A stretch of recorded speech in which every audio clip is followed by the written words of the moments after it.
தாகம் தாகம் என்றீ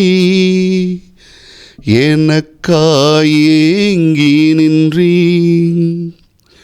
தூய திரு ரத்தமே துடிக்கும் தாயுள்ளமே. அன்புக்குரியவர்களே, தவக்காலத்தின் 3வது ஞாயிற்றுக்கிழமை. உண்மையான தாகம் என்பது தூய ஆவியானவருடைய அருளை பெற்றுக்கொள்வதுதான். அந்த தாகமும் வேட்கையும் இருக்கிற இடத்தில் இறைவனே நமக்கு துணை நின்று உதவி செய்வார். ஆண்டவர் இயேசுவினுடைய காலத்தில் பரிசேயர்கள், மறைநூல் அறிஞர்கள் எல்லாம் ஆண்டவருடைய அருளை பெற வேண்டும் என்று ஆசைப்பட்டதை விட அவரோடு இருந்த விவாதத்தில் தான் ஈடுபட்டு கொண்டிருந்தார்கள். கடவுளுடைய அருளை தேடியவர்கள் எல்லாம் ஏழைகள், எளியவர்கள். அதனால்தான் இயேசு கிறிஸ்துவை மெசியாவாக அவர்கள் ஏற்றுக்கொண்டார்கள். இன்று வாசிக்கப்பட்ட நற்செய்தியிலே நாம் கேட்டோம், சமாரிய பெண்ணினுடைய ஓமை நிகழ்வு. அதில் இயேசு கிறிஸ்துவனுடைய காலத்தில் இருந்த பாகுபாடு, சமூக பாகுபாடு, முக்கியமாக 2 பாகுபாடுகள் அங்கு காட்டப்படுகிறது. ஒன்று, யூதர்கள் சமாரியர்களோடு இருந்த அந்த உறவு நிலையில் பாகுபாடு பார்க்கிற நிலை அங்கு இருக்கிறது. யூத சமாரிய பகை இது நிறைய புரையோடி கிடந்தது. இயேசு யூதர் சமாரிய பெண்ணிடம் தண்ணீர் கேட்கிறார், தாகமாக இருக்கிறது என்று தண்ணீர் கேட்கிறார். இது ஒரு சமூக பாகுபாடு. இன்னொன்று இருக்கிறது, ஆண் பெண் பாகுபாடு. இயல்பாகவே ஒரு யூத மதத்தைச் சேர்ந்த இனத்தைச் சேர்ந்த ஆண் பெண்ணோடு பேசுவதே கிடையாது. ஆனால் இந்த சமாரிய பெண்ணோடு இயேசு கிறிஸ்து உரையாடுவது, அதுவும் நண்பகல் நேரத்தில், இயல்புக்கு மாறான சூழலில் இது நடக்கிறது என்று நாம் இந்த விவிலியத்தினுடைய பகுதிகளை பார்க்கிறோம். தாகமாய் இருக்கிறது என்று இயேசு கேட்கிற பொழுது அதை நாம் எவ்வாறு புரிந்து கொள்ள முடியும்? ஒன்று, உடல் ரீதியான தாகம் என்று எடுத்துக்கொள்வதா, அல்லது உளவியல் ரீதியான தாகம் என்று எடுத்துக்கொள்வதா என்று பார்த்தோம் என்றால், இயேசுவுக்கு தாகம் எடுத்திருக்கிறது. அந்த பெண்ணினுடைய வாழ்க்கை மாற்றத்திற்கு இது ஒரு துணையாக இருக்கிறது.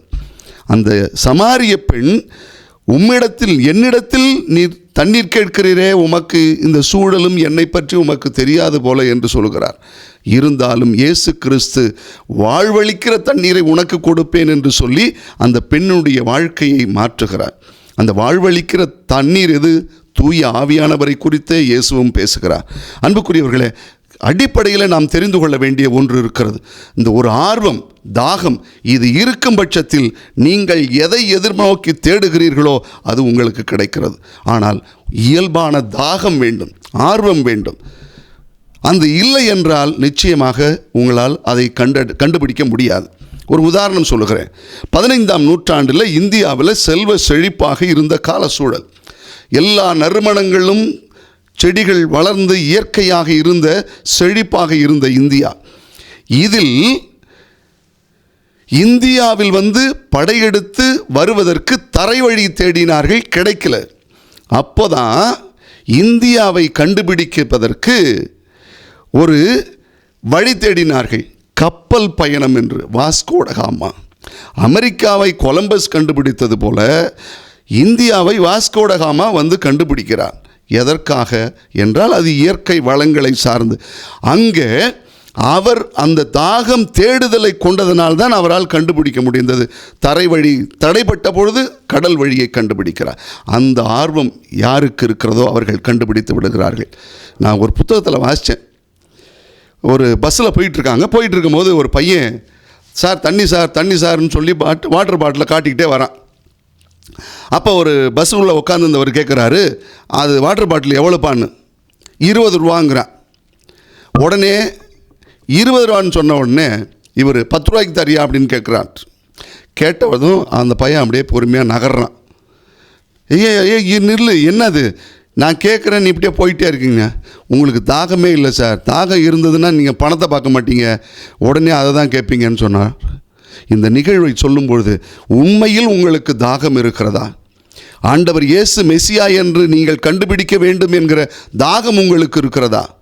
ஆண்டவர் மெசியா தான் எங்கள் தெய்வம், அவரை நான் மீட்பராக பெற்றுக்கொள்ள வேண்டும் என்ற தாகம் உங்களுக்கு இருந்தால் நிச்சயமாக உங்கள் தாகம் தீர்க்கப்படும்.